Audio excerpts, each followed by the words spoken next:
Maratha factor हा विषय निवडणुकीनंतर होणार आहे. मनोज जरांगे यांनी सांगितलं आहे की आरक्षणाचा विषय निवडणुकीनंतर सुरू करेल. त्यामुळे आरक्षण आणि निवडणूक ह्या दोन वेगळ्या गोष्टी असून मराठा समाजाच्या भावना निवडणुकीनंतर समजतील, असं मत केंद्रीय रेल्वे राज्यमंत्री रावसाहेब दानवे यांनी शिर्डीत व्यक्त केलं.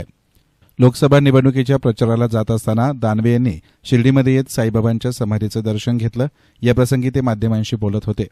इस बार 400 पार म्हणत महाराष्ट्रात देखील महायुती 45 जागा जिंकेल असा विश्वास देखील रावसाहेब दानवे यांनी व्यक्त केला.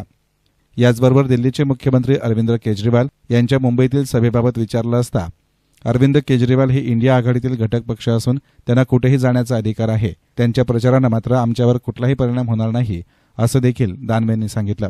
आणि आता लोकसभेच्या निवडणुका संपल्या आणि पार्टीनं जे कोणी उमेदवार होते किंवा जे मंत्री होते, आमदार खासदार होते, त्यांना अन्य मतदारसंघामध्ये ड्युट्या दिल्या.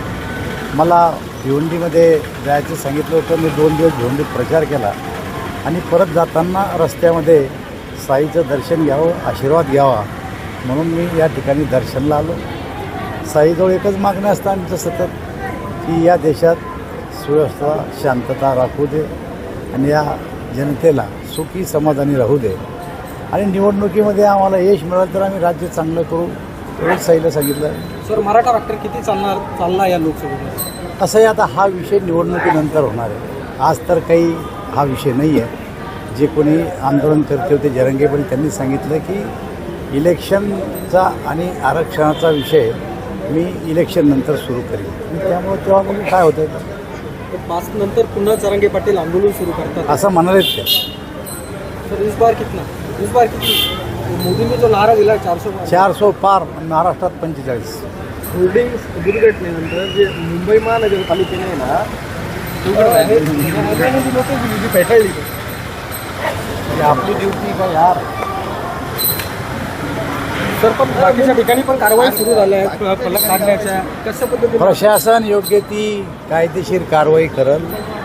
ज्याला परवानगी आहे त्या परवानगीमध्ये ज्या काही अटी शर्ती टाकलेल्या आहेत त्या पाळल्या नाही पाळल्या हे काम पाहणं प्रशासनाचं काम आहे आणि मला असं वाटतं की प्रशासन ते काम पाहिजे आणि जर समजा सगळ्या कंडिशन पाळल्या असतील आणि ज्यांनी पाळल्या नसतील त्याच्यात नक्की कारवाई करेल. अरविंद केजरीवाल मुंबईमध्ये महाविकास आघाडीच्या प्रचाराला येत आहेत, कसं बघतं?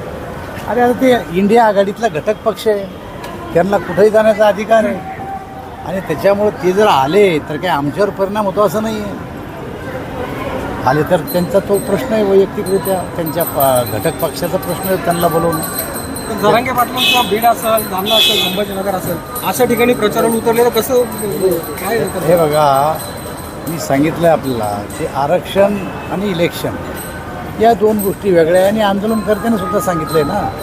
तर माझं मत एकट्याचं प्रदर्शित केल्यापेक्षा समाजाच्या भावना काय आहेत त्या इलेक्शन नंतर कळतील. एस्तान मीडियासाठी कॅमेरा पर्सन साई सुराळे, शिर्डी.